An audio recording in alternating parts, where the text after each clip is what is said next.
Қайырлы күн қыздар, келесі жасайтынымыз сиырдың сүтінен дайындалатын бренза жасайтын боламыз. Бұл брензаны ауылда көп жасайтын едік, сондықтан да сіздерге де пайдалы болады деген ойдамын.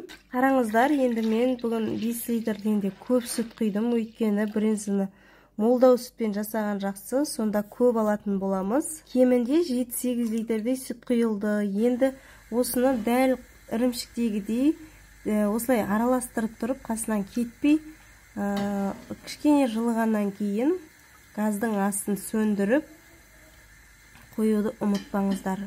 Сүтіміз жылығанша енді қосатын осындай мито деген құрғақ ашытқы 100 литр сүтке арналған бір штугы. Дәл осындай стаканға жылы суға, қатты ыссы болмау керек, жылы суға шамалы бөлігін салып, қасықпен араластырып, содан кейін жаңа дайындап қойған жылы сүтіміздің үстіне құятын боламыз. Бұл порошок енді таптырмас мүмкіндік деп айтуға болады. Сиыр сауатын үйінде малы бар адамдарға, мысалға 2-3 алып қойсаңыз, біраз күнге жететін болады.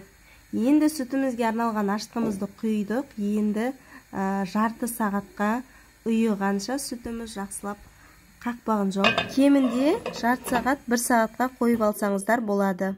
Енді қараңыздар, жарты сағаттан да көп уақыт ұстадым мен, өте керемет болып ұйып дайын тұр. Енді осылай қасықпен 2 бөліп қалтамызға, бөз қалтамызға құятын боламыз. Бұл мито порошокты сұрап жатқан адамдар өте көп. Соның ішіне қыз келіншектер жасағысы келіп жүрген. Бұл порошокты жаңағы базарда айран сүт сататын жерден штугын 400 теңгеден сатып аламын. Табиғи жолмен кішкентай қозының ұлтабарын тұздап қою арқылы да ұйытуға болады. Бірақ ол әдіс шақ келмегендіктен дәл осы порошок маған өте ыңғайлы болды. Бренза құрт сүзетін қалталарыңыз дәл осындай қалыңдау бөз матадан тігіңіздер, өйткені жұқа маталар кеспейді. Дәл видеодағыдай қалың түрлері сатылады базарда. Сондай қалталардан, маталардан тіксеңіздер болады. Енді жаңағы ыдысқа құйып алған брензамды қалтаға құйып алдым. Енді сары суын қазанға бөлек алып қоямын.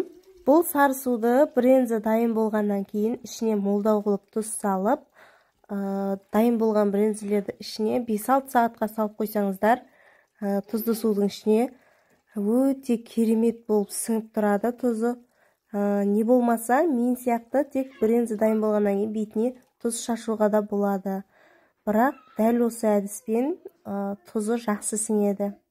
Енді қалтамыздың аузын осылай жақсылап байлап аламыз да, далаға барынша аяқ баспайтын жерге осылай таза тақтайымызды қойып, оның үстіне қалтадағы брензамызды қоямыз да, одан кейін тағы да үстіне тақтайымызды қойып, бетін ауыр затпен бастырамыз. Мен осындай көлемі жарты, жаңағыдай үлкен таспен бастырамын.